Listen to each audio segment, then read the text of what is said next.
there is this acceleration phase somewhere in that run. So I just want to know what the intensity of that is. I wonder if the wrist does the same thing, that if you hold it back, this side of your hip, you should be fine all the time. Hasnain is different. When Hasnain arrives at front foot contact, I remember when I came from the bottom, I wanted to shine. Players with bigger biceps and forearms then have more muscle on this side of the arm. Your brain goes to the fact that it looks like it's bent. Gave him my everything, all I could do was go put in the grind. Whenever you run in from this structure, you always gain momentum. Been underrated, I put in the work and I'm never complaining. Who gon' stop me now? Who gon' stop me now? They can't knock me off my grind. When I step up to the line, it's winning time. Hasnain has always been a fast bowler. It's winning time. If you even get one part of that wrong, your execution will be off.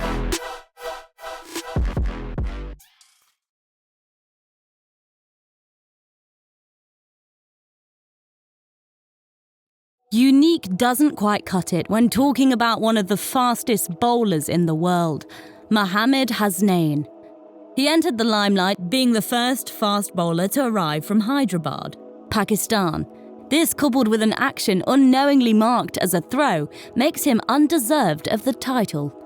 Controversial. The illusion Hasnain portrays is a result of the quality he possesses, unlike the masses, which only few are capable of exploiting. The wrist of fury.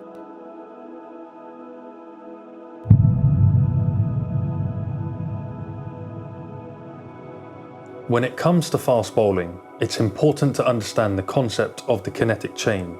The kinetic chain is a sequence of movements that generate and transfer energy through the body. In fast bowling, this chain starts from the ground up, with energy moving through larger segments of the body to smaller ones and ultimately culminating in the release of the ball. Think of all the energy you generate in your run-up. As soon as your front foot lands in the crease, all that energy starts to travel upwards from your legs to your hips, your core, your torso, your shoulder, your arm, your wrist, and finally, through your fingers to the ball. Each bowler's style is unique in how they exploit this kinetic chain. If you look at genuine fast bowlers, you'll notice that many have a wrist snap in their action. Hasnain not only incorporates that snap, but also has a unique way of delaying the rotation of his arm until the very last moment. This delay, combined with the snap, creates an explosive acceleration, giving him that extra bit of pace. Traditionally, bowlers will arrive at front foot contact in this sort of position, where the shoulder, the arm and the wrist is slightly more externally rotated. Hasnain is different. When Hasnain arrives at front foot contact, his shoulder, his arm and his wrist is in a more neutral position. The entire limb is slightly more internally rotated. As he moves into ball release, he starts to externally rotate the shoulder, the arm, and the wrist. By delaying this movement, he's effectively rotating at a time where momentum is at its peak. Notice how a slight movement of the largest sphere sends the smallest sphere flying off at a much greater speed. Any mass in motion has momentum, whose value is the product of its mass and speed. As this momentum gets transferred along the cradle through balls of reducing mass, the speed attained by the smallest sphere is much greater than the speed of the largest sphere.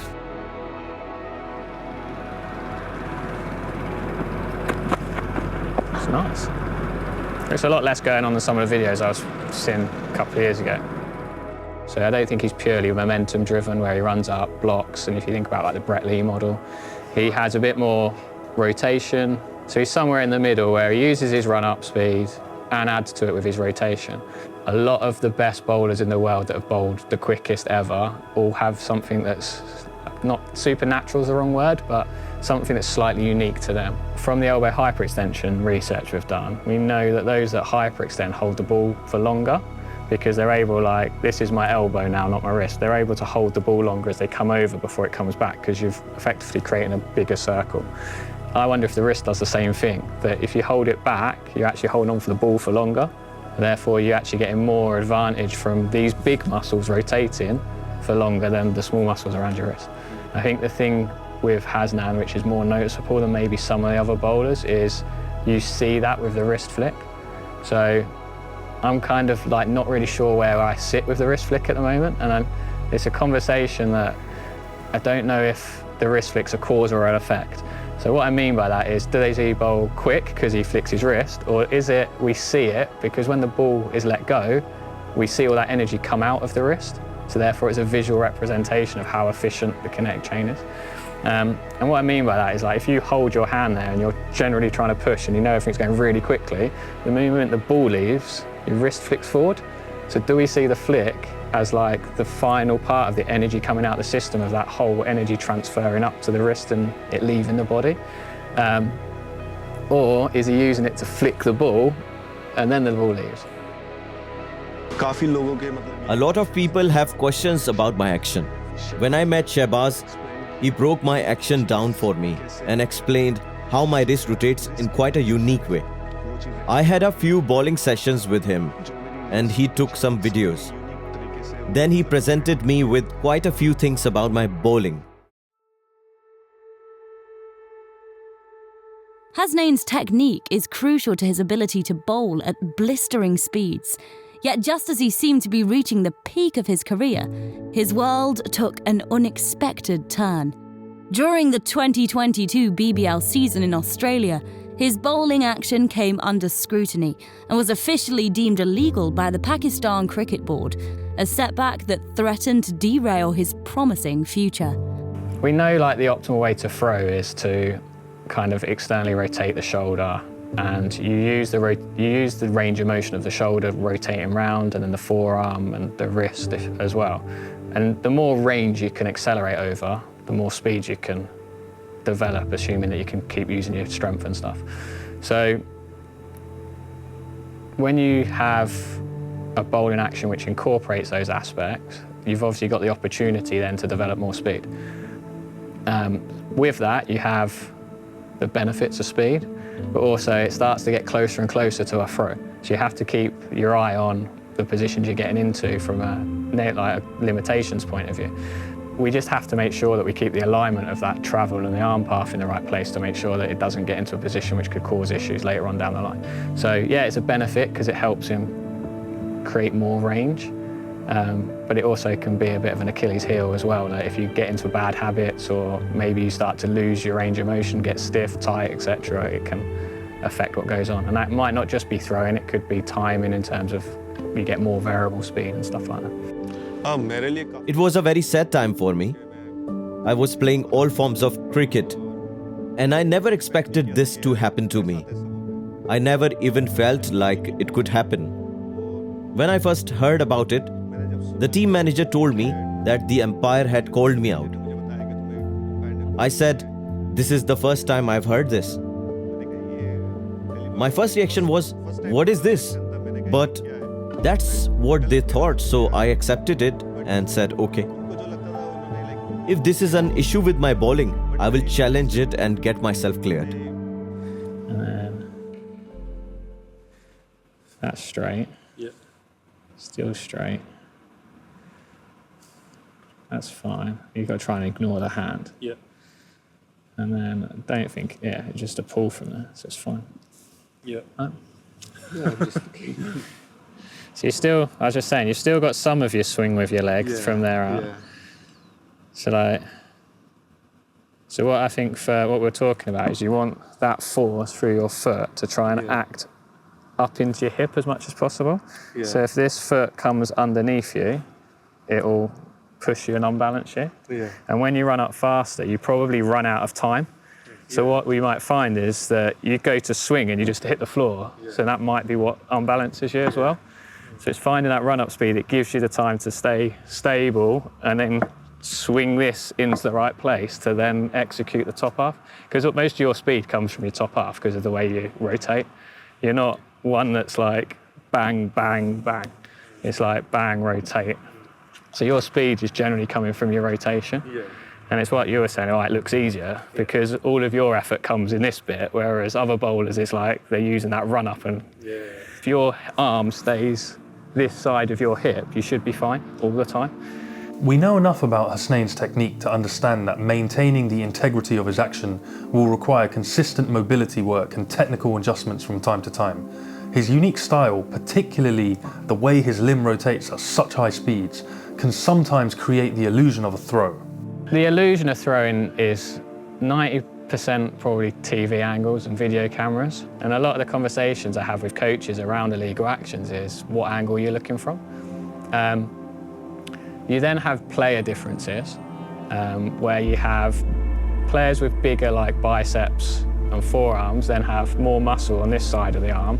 So it just looks like it's kind of, your brain goes to the fact that it looks like it's bent. And I'm not sitting here saying that that doesn't mean it's not bent, but it's like it can again start to trick your brain because your brain starts to see something in a 2D image and it's trying to compute it in 3D because your brain naturally likes to see nice curvy lines rather than like straight things. So a lot of it I think is just the image that you see. The wrist snap is a well-known term in the world of fast bowling, often hailed as a key component for generating speed. But just how easy is it to master this crucial technique? It won't work for everybody. So I think if you took, say, like a bunch of 85 or 80 mile an hour bowlers and went, oh, this is the only way to do it, and I don't think it'd work for all of them because it's very timing specific and being able to get in that position.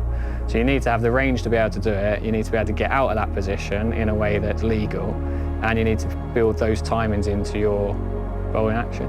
The timing's important because you've got to transfer that energy and momentum through the chain, and if you mistime that, you might lose that momentum into the body that then makes it even more difficult and you just can't do it.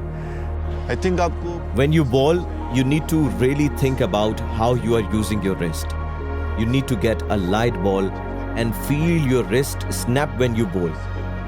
It's a feeling. It's not something you can learn in a week or two. It's not easy and you need time. It might take you a few months or years. When I started cricket, I used to practice a lot. I don't know how long it took me to develop my wrist. From the start, my focus was to bowl fast and develop my arm speed so I can get quicker. I was also thinking about how to use my wrist. I must have started this process 10 or 12 years ago, and because of that, I have developed this ability and now it's a habit. That's why I call it natural, because I started practicing this from day one. The wrist snap is right at the end of the kinetic chain, so by default, it's a very vulnerable part of the action. To execute the wrist snap effectively, you need the sequencing, the state of tension in the body, the coordination and the timing to be spot on. If you even get one part of that wrong, your execution will be off. I don't think it's something that you can't learn, but whether you're able to commit to the amount of time and effort that's required to learn how to do it, I think that's where the real challenge is. When Hasnain was just 2 years old, one of the fastest bowlers in the world, Brett Lee, who famously clocks over 100 miles per hour, claimed that the wrist snap is something you're born with. But today, with advancements in sports science and cutting-edge technology monitoring every detail of a bowler's action, can that belief be challenged? Is it a lost art from nobody does it? Or is it a lost art in the fact that we've gone in a direction based on research to teach bowling actions that are a little bit different? Which probably is true. So we've got like the Worthington PhD, backed up by a little bit of my modelling, kind of said that these are the key shapes to get into during front foot contact and ball release, and with a fast run up. And I think a lot of coaching has grabbed hold of that, probably like majority of it's right to try and use it, but I think at times we've forgotten that the way it was done was like using straight line relationships, and we know that if you run up at a sprinter speed you can't bowl. We know that you can't keep your leg straight and straight and straight until it snaps the other way and stuff like that. So that's kind of been seen as like a one-size-fits-all approach to going, everybody needs to have a straight front leg, everybody needs to trunk flex as far as possible, everyone needs to delay their bowling arm. And the lost art, if you want to call it that, is actually we've started to get rid of or like not consider the rotators like Hasnain is. I've noticed that many fast bowlers today are fixated on achieving specific technical positions, like having a brace front leg. While fast bowling does have some universal principles, each bowler generates speed in a way that is unique to them. The problem arises when bowlers try to mould themselves into a rigid technical framework. In doing so, they lose the opportunity to discover and refine their natural style of generating pace. How can you truly understand your identity as a bowler if you're trying to copy someone else or conform to a technical blueprint? Hasnain grew up playing with a plastic ball that weighed almost nothing.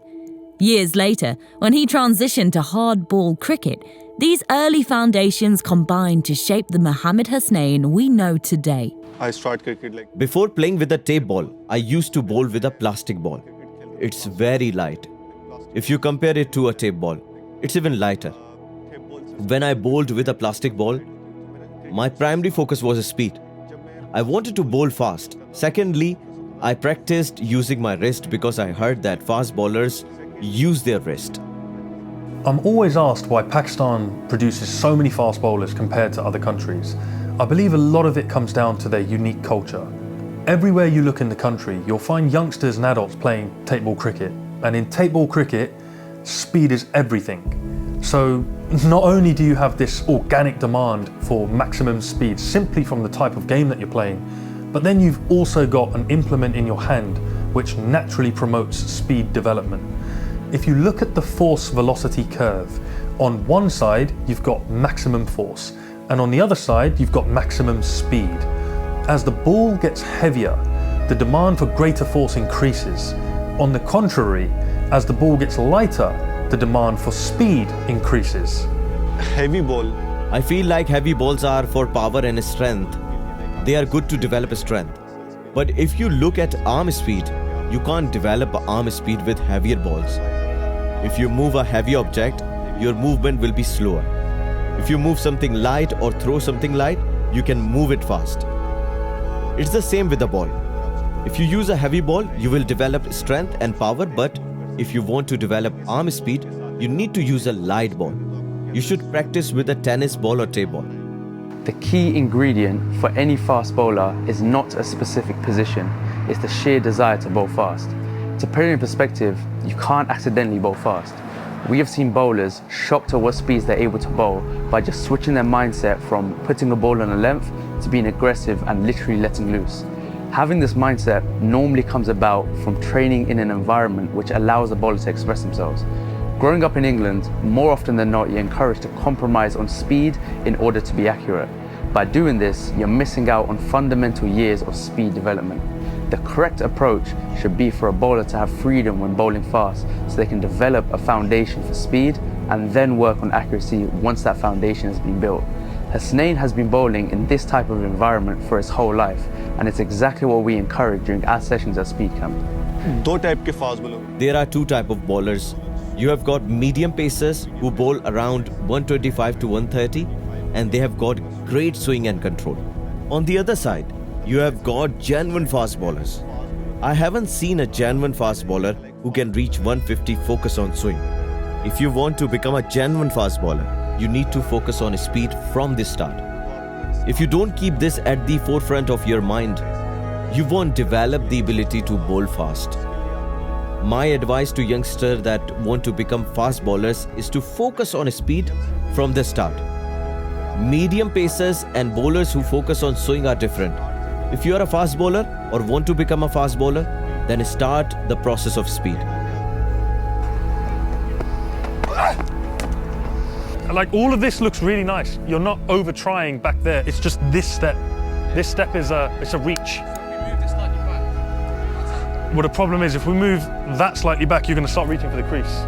So I'd rather we move those slightly forward, because we know if you take off from there, you're not going to know ball. So that's all right. That's in the right place. It's that. I think that's where we need to make our adjustment.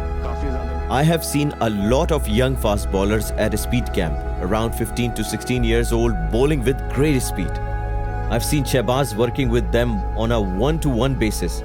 It's rare to see coach working with just one bowler at a time. I would encourage young fast bowlers to be around Shahbaz and work with him to improve their technique, their mechanics and their speed. How does one of the fastest bowlers in the world find himself 8,253 kilometers away from home?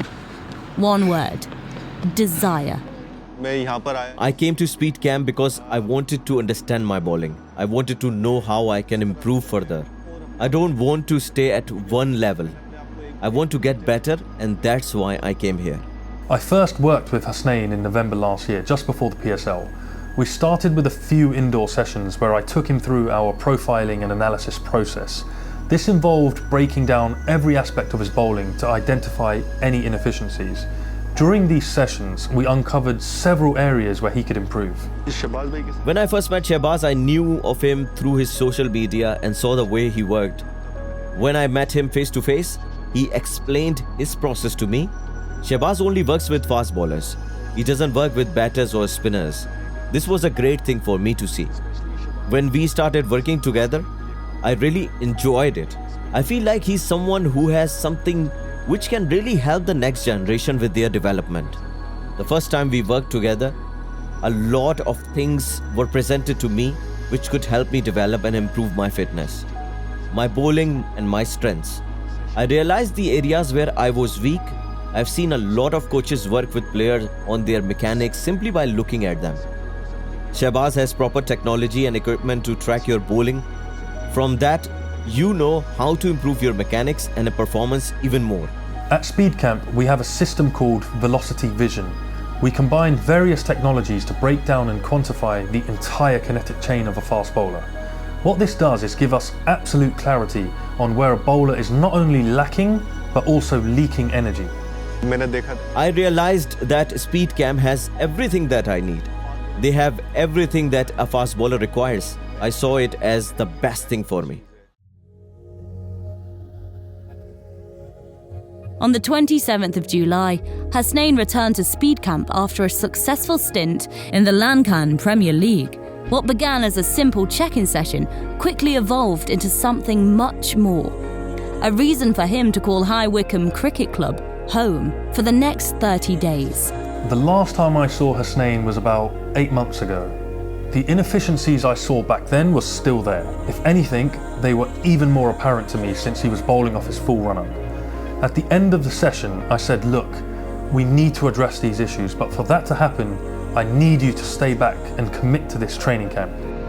I don't like seeing this. This is not Mohammad Rizwan for me. You can't leave me like this. You have to make sacrifices when you have goals and want to achieve something. You have to be away from family and friends. My purpose of coming here is to return to my best in cricket because I want to play.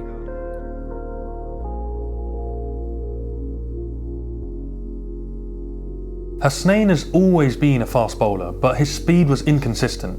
The goal of this camp wasn't necessarily to make him faster, it was to make bowling fast more effortless and sustainable for him. My aim was to help him understand the mechanics of his action, how he generates his speed, and then give him a structure and a process which would improve his chances of producing best performance. It's very important for a fast bowler to understand themselves. In this camp, I learned how important the run-up is for a bowler. I had quite a long run-up. From the start to my takeoff mark, my speed was okay, but after my takeoff, I would lose speed and end up unbalanced in the crease, and I wouldn't have control after I land. We were tracking my run-up all the time, and I wasn't aware of my run-up speed before. I used to think the faster I run in, the faster I will bowl. All the time, we have momentum loss. So for example, from takeoff to release, we're losing about 4.65%. You know what we were talking about yesterday? About this leg? Yeah. Maybe this is not a problem. Maybe this speed is too fast.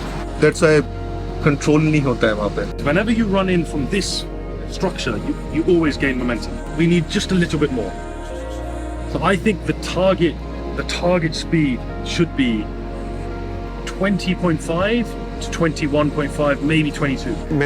I reduced my run-up speed by a bit. I went from 24 km per hour to 22 km per hour. And I worked on increasing my speed after I take off. This has helped me a lot, and my balance in the crease is a lot better. The speed I was bowling at before has become a lot easier for me now. In a bowling run-up, there is this phase somewhere. There is this acceleration phase somewhere in that run-up. So I just want to know what the intensity of that is. Transfer of momentum is crucial for every fast bowler, but for someone like Hasnain, it's absolutely critical. If he runs in too fast, it can disrupt his flow of energy. To address this, I cross-referenced his run-up speed with his sprint speed to calculate the intensity of his run-up. We found that his run-up was not only too long, but also too intense. By shortening the length of the run-up and creating specific zones for rhythm and acceleration, I was able to stabilize his momentum chain. I have had access to a lot of great facilities at SpeedCamp. I bowl on a cricket pitch. We have access to a gym for our strength work. For recovery, I have a proper pool, jacuzzi, sauna, and everything else that I need. Up until now, SpeedCamp has been a great opportunity for me. I like to compare fast bowling to Formula One racing. Your technique is like the body of a race car, while your athletic attributes are the engine. A well-designed car with a weak engine won't go very far. The two must work together. In this camp, alongside our bowling sessions, his training included strength work, mobility work, conditioning, power, trunk stability, plyometrics, and recovery strategies. Other than that, he's fit, he's healthy, he's injury-free, but the whole point of this is to keep him that way. Yeah, so I have learned a lot in this camp about what a fast bowler needs. I haven't even had a lot of time here. I think if I had more time to work, I could improve even more. I just wish that the next time I come, I can spend more time here because my bowling isn't finished yet. There is a lot more that I need to learn from SpeedCamp. I won't miss the opportunity to return, and whenever I'm free, I'll come back and benefit from the environment here. When I return, I can focus on developing for my next goal. Before this camp started, we sat down and set some goals. A month later, we achieved them. I've worked with quite a few international players who bowl at high speeds, and Hasnain is able to make that speed look so easy. His style of bowling makes him a special talent. If he's looked after and managed correctly, I think Pakistan has someone very special in Mohammad Hasnain.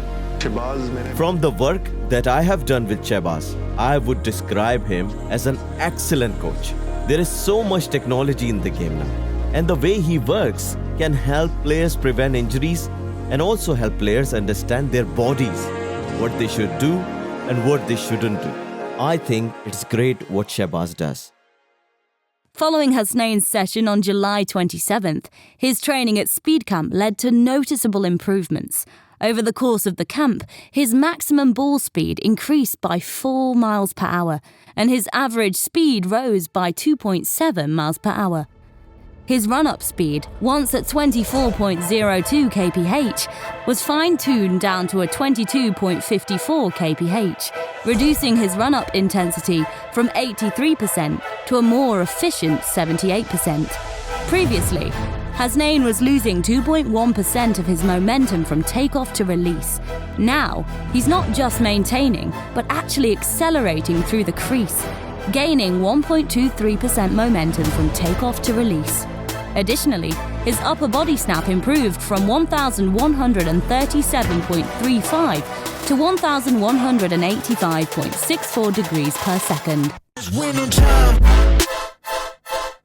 It's winning time. It's winning time. It's winning time. I've been waiting for this moment. I've been grinding all my life. Everything I touch is golden. All I really wanna know is who gon' stop me now? Who gon' stop me now? They can't knock me off my grind. When I step up to the line, it's win. I'll level up, mission to complete. When my time is up, I know I'll leave the key. From the bottom to top to create a legacy. Nobody can ever stop me.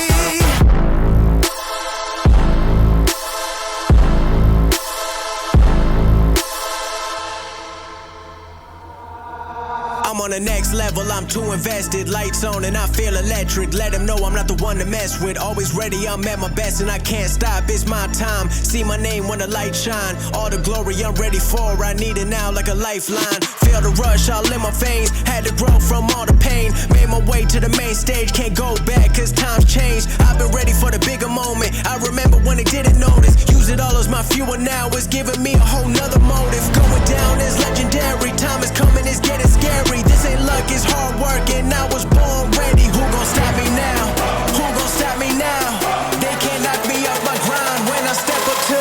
is winning time. Pace looks like a different bowler after that SpeedCamp. और आपका rhythm जो है वो gradually बहुत बेहतर नजर आ रहा है। कुछ अपनी बॉडी कंडीशनिंग के बारे में बताइए, फिटनेस पे आपने काफ़ी काम किया है। जी बिल्कुल, देखे मैं अभी रिसेंटली काफ़ी मैंने फिटनेस पे काम किया और मैंने इंग्लैंड में मैं काम कर रहा था बॉलिंग पे, तो काफ़ी मैंने वहाँ ट्रेनिंग भी की है और बॉलिंग पे भी काफ़ी काम किया है वहाँ पर स्पीड कैंप में मैंने यूके में।